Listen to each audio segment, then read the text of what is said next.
Well, we're a country where bigger is nearly always better. Yet a growing number of farmers say the current business model of buying more land and planting more crops is not sustainable. This summer, a group of people interested in developing a more regional system of food production took a tour of some Oklahoma farms that believe small is the new big. We begin today with the team report, and our Russ Joel starts us off. Mention the word bison and what thoughts come to your mind? For some people, it may be images of majestic bushy-tailed herds grazing through the countryside and bathing in the glistening sun. For James Stepp, however, the word bison means dinner. Really, anything that you can make with beef, you can make with buffalo.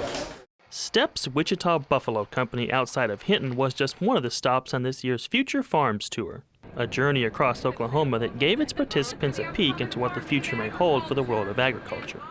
I think we're going to see a more holistic approach in all of our local food systems. Jim Horn, president of the Kerr Center for Sustainable Agriculture, who sponsored the event, says that farming in the future will mean looking back to nature for solutions rather than to modern technology.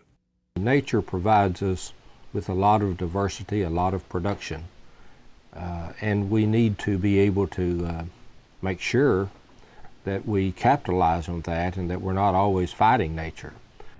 Other things that we're looking at are the use of other species of livestock grazing with cattle.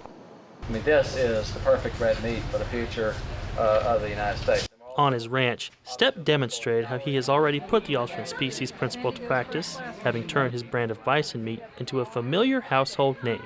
Originally, people would try it because it was different, but now we have lots and lots of people that just eat buffalo. People tell me all the time that they never eat beef anymore, they only eat buffalo. Horn believes that local producers like Stepp will start to play an ever-increasing role in what Americans put on their dinner table. And I think you will see preference for local foods, and people will begin to see the value of supporting local farmers and thus helping their community.